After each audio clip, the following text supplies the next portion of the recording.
Before you go any further, look below and click the subscribe button. Hello, everyone. Welcome back to Savvy the Business Podcast. We're on today with a guest that, again, I found on social media. And what interests me was not only his social media and the message that he was putting out, but he was really hitting on something that we hear a lot, but a lot of people really don't know. Sometimes people don't know what the acronym is and what it is, which is SaaS. So we're going to talk a lot about that, the benefit, and especially with the way the world is going today, so digital and it's technology, and it's just we're there regardless if you want to or not. But I've always been a fan of gadgets and tech, but there's a lot of people that's not. So we're gonna hit on some of that today, and I'm gonna read a little bit of his bio before we get started. Isaiah is the CEO, head of growth of Evron Digital, a Rev Gen Ad Agency that uses social media as the primary customer acquisition channel for growth stage B2B Saas companies. As the CEO, Isaiah's goal is to facilitate and cultivate a culture of innovation, creativity, and progression that results in sustainable, repeatable, and momentous growth for clients. With a background in design, he approaches client problems as a blank canvas and orchestrates an assembly of elements to create the perfect outcome that their clients envision. So, Isaiah, thank you so much for jumping on sustainable growth. Thank you for having me. It's an honor. Thank you. Thank you so much. So tell us, one, how did you get into this? What sparked your interest to say, you know what, I want to dive into this SaaS thing in this digital world. This is where I want to be. Yeah, so I mean we were trying to find our rhythm.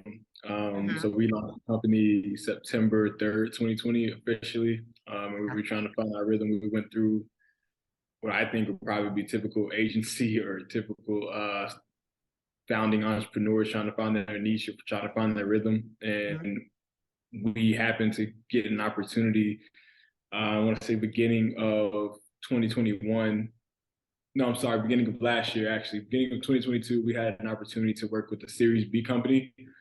This was our introduction into SaaS, and we had a stellar time being a part of such a fast-paced environment. And we had momentous results for them, and we just felt like, yeah, this is the climate we want to be in. We want to be in fast innovation, creativity. Uncertainty is another fun part about being in the SaaS space. You never know what's going to happen on a given day. You could have a really good growth day or a really big day where it might not be as fun, and you have to figure out how to overcome those challenges and obstacles. So we just enjoyed the volatility of the SaaS space. Wow. Let's, before we get too deep, explain what SaaS is so everyone can have that understanding as we go through the conversation. Yeah, software as a service. That's what it stands for. I think for us, software as a service is just having a software tool that improves some quality of life, whether that be in the sense of business or whether that be a more consumer-facing, personal SaaS product. But that's how we kind of define it: is some type of software tool that just does a specific function to, improve the lives of an individual or a department or a company overall. Okay. So, we used to joke about it. I'm not gonna, quite get into the age gap, but back when we used to sit and watch the Jetsons all the time, that was the cartoon. It's like, oh, okay, it's futuristic, it's a cool cartoon and all of that. And here we are, not far from. And, I saw a TikTok this morning. Someone did a video of these guys walking across the street somewhere up there in Washington, walking across the street with robots. It was like 3 or 4 robots they was walking with, and they just had their briefcase and the robots just in front of them, just trotting along. And it's like, that's where we are right now. Even the movie I, Robot that Will Smith played in, we looked at all of these different things with robots and them, I want to say taking over, but just really coming in and doing a lot of things. Well, I will say kind of taking over, because in a lot of grocery stores, they no longer have the cashiers. It's all self-checkout. Some stores you go in, they have the robot custodial type things going up and down the aisle, sweeping the floor and cleaning the floor, and senses when someone's in front of them or around them, so they stop and know how to go around, these things. And it's just crazy to see that. So as we're moving into this tech world, what are your thoughts on organizations or individuals that's just still stuck on, they're stuck in their ways and like, oh, I don't want to deal with that, or I don't want to use this? What do you say about those organizations that just stuck in that mode and just have their heels dug in and don't want to move forward? I mean, simply put, the world this is gonna keep moving. So see, you move with it, or you get crushed Get left by behind. get left behind, yeah, and get crushed by the movement that's already happening. I mean, we're witnessing it now with AI. AI is the hot tool that's out there right now. Showing tremendous potential. I mean, you got ChatGPT from OpenAI, which who would have ever thought that there would be some company to compete with Google? I mean, you think of Google, they have just about everything you could want in a company. They have data, users, brand, everything you want. Now, ChatGPT is raising red flags over there at Google, and they're kind of a little alarmed. So think about how powerful of a tool it has to be to alarm a company like Google for them to feel that there's a threat to their empire. So AI is growing so fast and is being utilized in personal tools, business tools. And the thing that I know a lot of people are cautious when it comes to AI is the accuracy. But here's how I think of AI. I think AI is, especially, and I'm going to speak solely for like businesses, I think that it gets you to your answer much quicker. So it removes 50% or more of the research and development time that it takes to take data, put it together, unify it, and then figure out the insights that go into data. I think whether it be 100% accurate or even 50% accurate is going to direct you to the answer much faster than you could with human interpretation and like just human effort. So whether you're looking for the most accurate thing or just something to start you in the right direction, AI will either save you the time from research and development, from maybe months of trying to uncover one answer. AI can cut that in half, or from giving you an actual concrete answer that's very accurate. I think AI is just, it's already there, and then it's only going to get more powerful from where it is now. Who you surround yourself with really does matter. The people you associate with and spend time with have a huge impact on who you become and what you do in your life. Hi, my name is Jeff Hagee, and I want to tell you about my Inner Circle Mastermind group. This is a group that's designed to surround you with like-minded high achievers who will help you to think bigger and amplify the performance of your business and your life while tearing down all the barriers that are holding you back. A mastermind is the fastest way to get you to the next level. If you're ready to network and connect with other successful entrepreneurs and influencers, go to coachhagee.com/mastermind. Yeah. And even though these are completely different industries, do you think that with Google and the AI is similar to like Blockbuster and Netflix, where, Blockbuster was comfortable and Netflix was slowly coming, and before you know it was like, where's all the Blockbuster stores? I don't think so. I think Google's already made a pivot. So Google's already got all hands on deck to build out something to compete with ChatGPT. I don't foresee Google having a Blockbuster moment. I think they just got a little alarm, and I think OpenAI just added a little fire up under Google to move faster, to work harder on innovation, and that's kind of what it is. It's just going to be two titans fighting it out. I think there's going to be room for both there. I think Google just has a little bit of an edge just because of the historical data it has, and then it has a little bit more of an anchor in different applications, whether it be the Google Suite that you have. So they can just incorporate the whole AI machine learning thing into more of their consumer facing products. I think that, it should mitigate the impact that they're having and feeling from OpenAI, but there's room for both in the market right now that, from what I've seen. Okay. What are B2B SaaS marketing teams missing when it comes to revenue? I think they're missing that there's 4 functions of revenue. And this is something that we've, put together, that we think the 4 functions of revenue are revenue operations. So RevOps is what's been coined, revenue generation, revenue retention, and revenue expansion. Most B2B SaaS companies are focused on revenue acceleration or revenue generation, trying to get more growth, more cash coming through.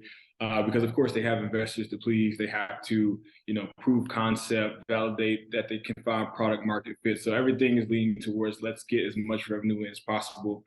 And what we've kind of observed is that there's that missing component, which is why the #1 job title that's on LinkedIn right now is revenue operations. I mean, it's grown exponentially over the past year, because now companies are starting to realize that the efficiencies of which revenue is flowing through your company is just as important as getting it there. And revenue operations has to do a lot with making it a more frictionless experience and more seamless. So finding those friction points, what's causing us to have such a high customer acquisition cost, what's causing us to have such slim and diminishing profit margins. It has a lot to do with them not really taking the time to really shave down on inefficiency. So whether that be you're spending a lot of budget on a tech stack that you don't really need. So you could, let's say, just for simple math, you're spending $1 million on the tech stack that 50% doesn't even need to be used, because you can get the same features and the same outcome with the slimmer, tech stack. It has to do with, identifying friction points, like from each stage of the pipeline. So from maybe meeting book to sales accepted opportunity, maybe there's like a friction point there that's like causing you to have to deploy more resources and more efforts at that specific stage. So it's like ironing out the details that just make it more efficient for, revenue to flow. And then of course, another sword that most B2B SaaS companies die on is revenue retention. So again, facing, revenue generation, they want to get as much cash flow going in, but they think once they've acquired the customer that's it, that, their job is finished. But there's a difference between the buyer's journey and the customer's journey. Like, you have to market to them all over again once you had that initial transaction. So I think those are like the 2 to 3 most important things, like B2B SaaS revenue teams are kind of missing out, is RevOps and then revenue retention. Do you have frameworks surrounding those pillars? Yeah. So we have like a proprietary process that we're utilizing, especially in RevOps. Like, one of the most important things we do when we come in is what we first phase is uncover. So like, we'll take all your historical data, we'll find your pipeline math, like excuse me, look for the trends over the past however much time you got, 6, 12 months. We'll look at it and try to uncover some trends, whether it be through sector, whether it be through market position, whether it be through identifying the acquisition points, looking for the friction. And then from like that point, we'll normalize what we call normalizing the pipeline. So we'll get your 3 important revenue teams. So that's customer success, marketing, and sales to all like have one source of truth, whether that be through the data, using the same MarTech, using the same messaging, agreeing on how the pipeline progresses, and then who's accountable for these metrics along the pipeline. So like, those are like very important and key phases before you do any, revenue programs, any outbound acquisition, inbound, efforts, getting that right first, and then deploying a revenue program. So we have frameworks for that RevOps. And then revenue retention is something that we're building out as well. And we've kind of coined it the term anchors. So we try and help companies, segment their company, segment their audiences from the closed ones. Mm-hmm. So whoever they have, we'll try and find out what are the success drivers for those segments. And then we'll drop anchors to help them, increase retention and like lower churn, because we're trying to figure out ways to how do we make it harder for a customer to leave.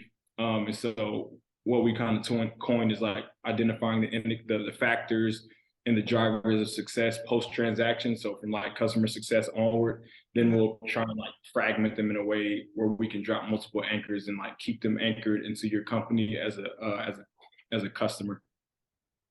Okay. What team should be responsible for hitting ARR targets?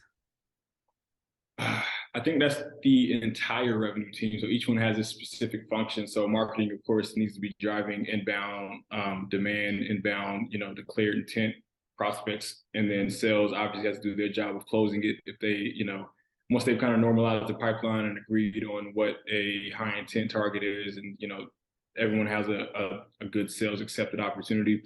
Then sales has to do their job of closing and hit it and like getting the transaction.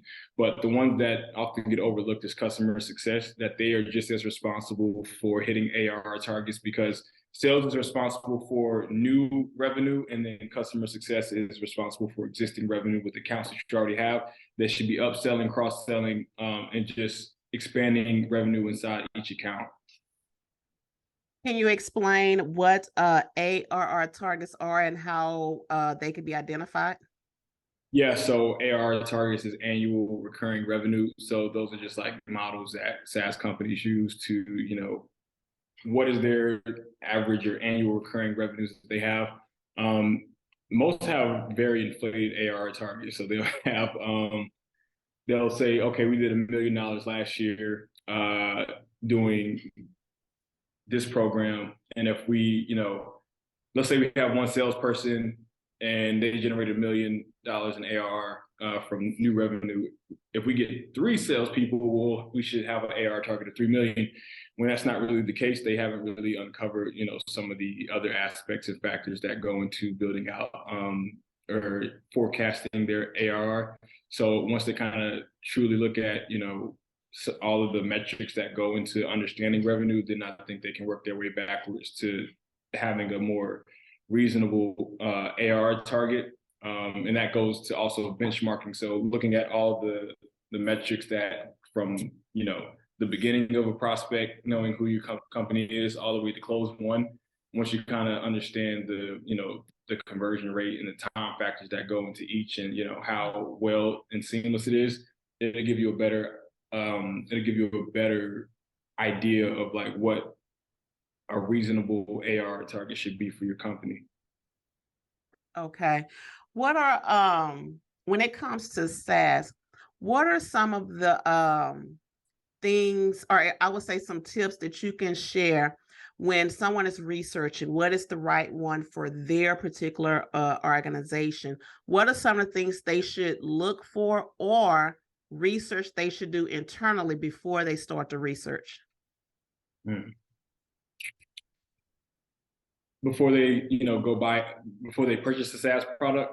Well, which one do I buy? Which one is right for me? I think first they need to look at what they have, because what they'll find is that there are a lot of features within the current SaaS and current they're not using.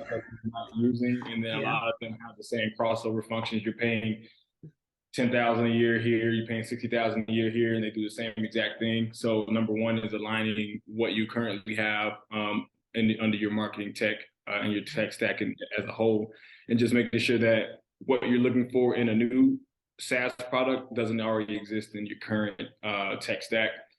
And then from there, you have to identify who's going to be utilizing this new SaaS product. So you have to kind of throw an accountability anchor out there and say, if this is a product that should be helping us expand new revenue, that's not a marketing, that shouldn't be solely for marketing. That's more of a customer success, tech stack that they'll be using. So kind of aligning who's going to be utilizing it, because you don't want to get a tech stack and then either give it to the wrong department to utilize and they don't know how to utilize it for their function, or no one uses it because you haven't really identified who this, product is for. Third, I think just, making sure that you're comparing products. So using different review tools. So like G2 Capterra or Product Hunt is another one that just popped on the scene that's pretty popular that I've seen. It could have been around for much longer, but looking at some of those and seeing what other similar, businesses and companies are saying about that product and using that kind of as a gauge for, use case, what they're saying, how good of a onboarding process and a, fulfillment process that they've had with that. And then I think after kind of massaging and facilitating the idea of this new product amongst the team that's going to be using it, I think you pull the trigger on it and you do what obviously book a demo and get a person or SDR from that SaaS company to walk you through it. But then once all those things align, then I think that's the perfect time to pull the trigger and buy into that SaaS product. How many times have you gone store to store looking for the perfect party accessories and could never find that perfect design? So you had to settle for what you could find. Look no further. Party Elements has the perfect party decor for any occasion. From cupcake toppers, candy buffet themes, plate settings with the option of custom plates, wine glasses, custom pins, greeting cards, and so much more. Get your custom or ready-made party accessories for any occasion from Party Elements. At Party Elements, entertaining has never been so stylish. Reach out to Party Elements at partyelements.net or Etsy at Party Elements by SD.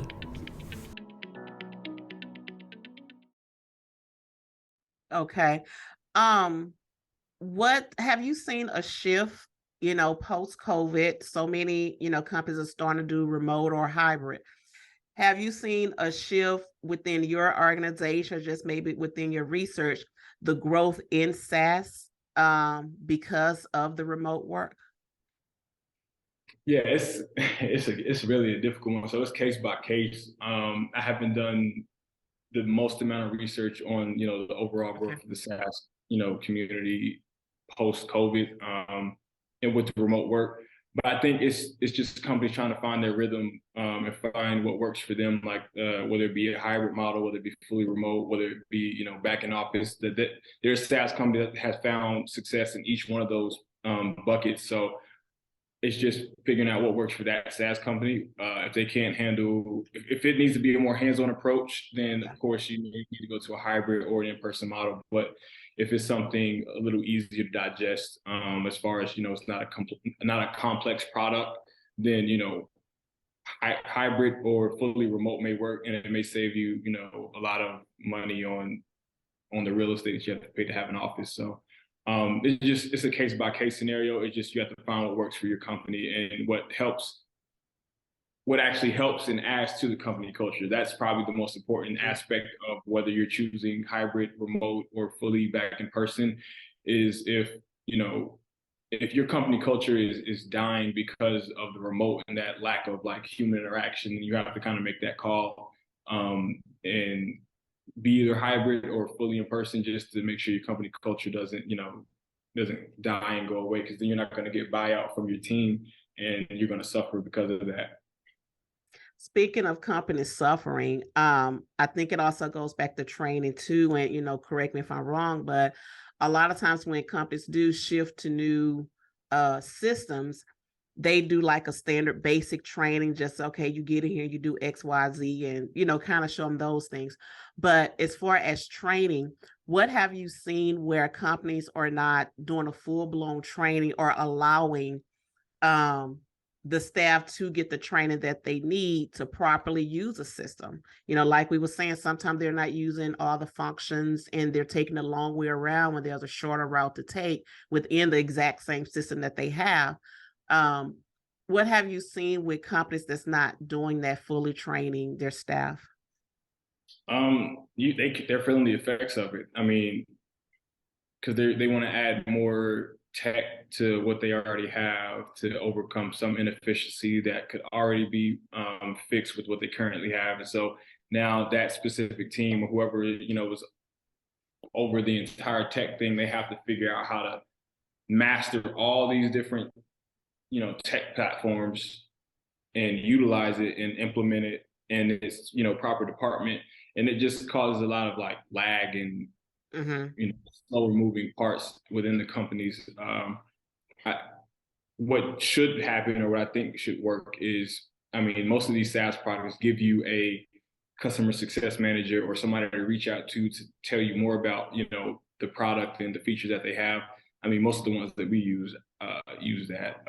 So there's really no excuse for not fully knowing your features. If you're paying for all this money for SaaS, everybody, it's out there. Most of these, B2B SaaS products are thousands of dollars. The least that they can do is give you a customer success manager, and they'll teach you what features they have. So what you could do is, take this problem, the singular problem that you have, go talk to, the customer success manager at these SaaS companies to say, does your solution have the answer to this problem? Before you even go out and, try and get your team to learn an entirely new software when they haven't mastered it. So it just slows down progress. It slows down the learning curve, because your team could be learning something much more important. Instead of having to master a tech stack, they can go, have more career focus and, learn different frameworks, learn new strategies to, engineer new revenue, instead of having to just figure out a tech stack and you're just adding more on top of it. Okay. How should companies structure their revenue targets? Do you want to be known as the subject matter expert in your industry? Scan the QR code today to take advantage of the $200 discount for a brand assessment. The assessment will give you a summary of how your brand can step up a notch to get noticed. We have been seen in various platforms and have gained credibility and are known as the subject matter expert for digital media and branding. Sign up today for a brand assessment and a one-on-one consultation with me, Melissa Ambers. Don't get left behind. It's time for your brand to stand out. They should structure their revenue targets around the resources they have available right now. Most B2B SaaS companies have a good growth stage. At least they have a good amount of VC backed funding. So they have to kind of figure out what their burn rate is and mitigate that. And structure their ARR targets around things like that.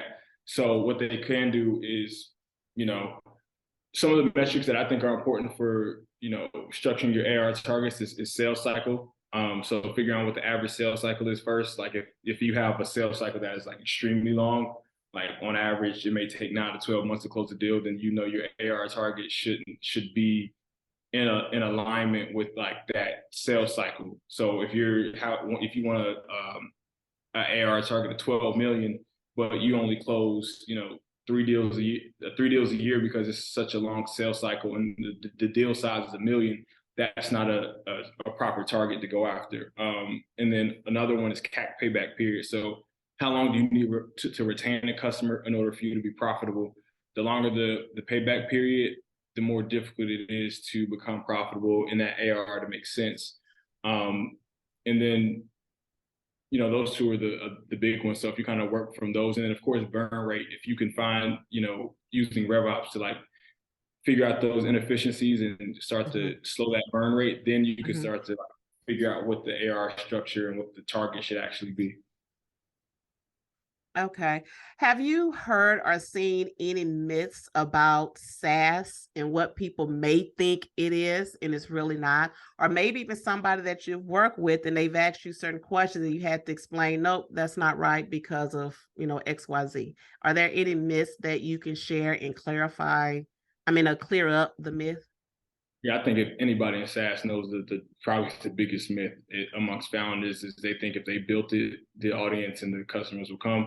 I think that's probably the biggest myth in SaaS. They think that when they build some, amazing proprietary product or software, that once they finish building it and they start to, talk about the features, then they're automatically going to buy in. We've seen it time and time again with some clients that we've worked with over, the course of our company history. We just, the founders love talking about, hey, we got a new feature with this product. Let's, go amplify it. Features become important once you've gotten them to a certain level of awareness and a certain level of engagement. That's when features become more important. I think it's more important to, market the outcome first, because the outcome is what's going to get them in the front door in the first place. They're not coming, most cases, they're not coming for features. Most departments aren't looking for more features, especially in the healthy departments. They're not looking for more features or more tech. They're looking for a specific outcome or a specific problem to be solved. So I think what most, that myth of if you build it, they'll come, that's the one that needs to be demystified and start thinking, if I build it and I market the outcome properly, then they'll come. So that's like that missing component is like, amplifying and evangelizing your outcomes to the proper like ICP. Wow. You have given a good rundown of a lot of stuff. So I know whoever listens to this is going to have to rewind and take some time to absorb some of these things that you've been throwing out there. So who would be your perfect buyer, and who should be how would someone know if you are the right company for them? Yeah, so I think the perfect buyer is, it's the good thing is our approach is like industry agnostic, but as long as they're a B2B SaaS company, growth stage somewhere, either high seed rounds, so about a Series B is like the proper, area for us to deploy our resources and efforts towards.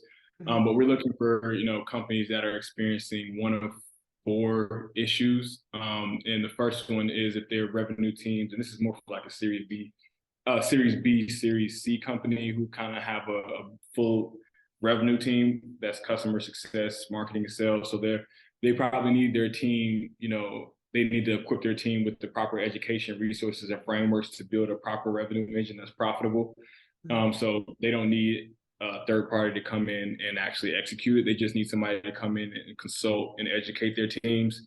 And then we're looking for companies who, are looking for more frictionless revenue programs. So for companies who are like maybe having ROI atrophy or their profit margins aren't as good as they want it to be. So now you fall into the pillar that we want to work with. And then companies who need help hitting an ARR target. So going back to those massive ARR targets that may be like a little lofty, but, with the proper team, behind it, helping you build out this revenue engine, then those ARR targets become more likely and more reasonable to hit. And then finally, companies who need help retaining customers. So companies who have a good flow of pipeline, a good, customer acquisition program, but then, on the back end, they're leaking. Like the churn rate is high, their retention isn't as good as it can be, and they just need a more healthy approach to retaining customers. Wow. How should someone reach out to you? What can they follow you? And I know you do a lot of videos on LinkedIn that I've seen. So, how can they just tune in and keep getting educated and really understand not only what you do, but how they could better manage their business and also look at some of these ARR targets and things like that? Yeah, so you can find me on LinkedIn, Isaiah Studivent, and my partner also puts out amazing content, Chalique Seabron, and then of course our company page where you'll probably find all of our employees, putting some content out there. Evron Digital on LinkedIn, or Evron, I should say, on LinkedIn. We started a podcast, by the way. It should be launching in like the next week. So look out for the A to B series.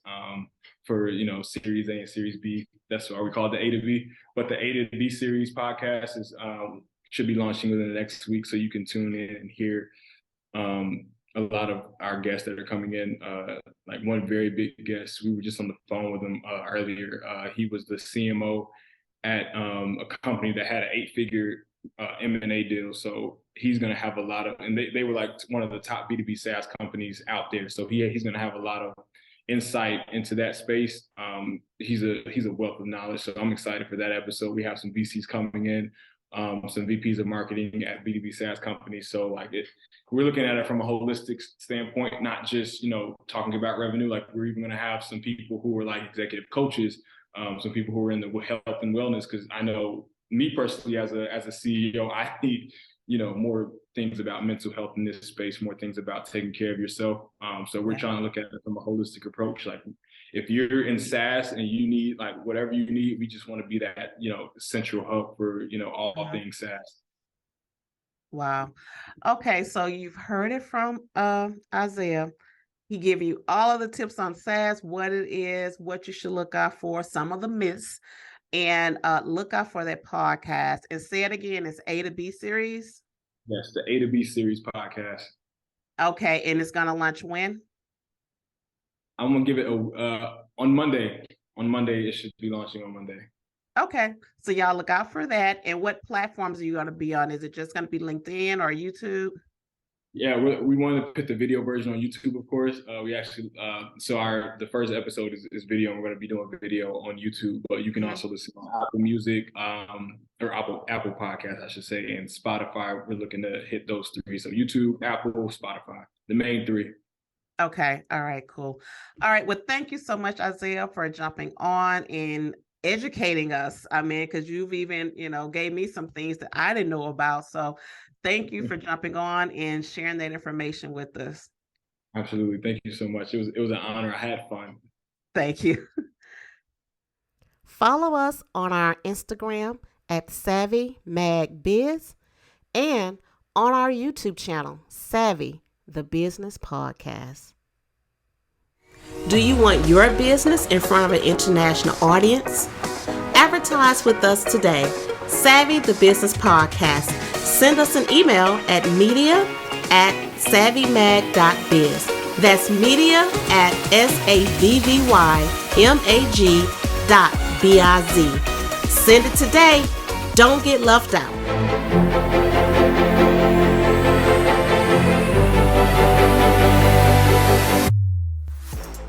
Thank you for joining us on Savvy, the Business Podcast. If you want to be a guest, send an email to media@savvymag.biz. That's media@savvymag.biz. Don't miss out on the opportunity to be heard by millions.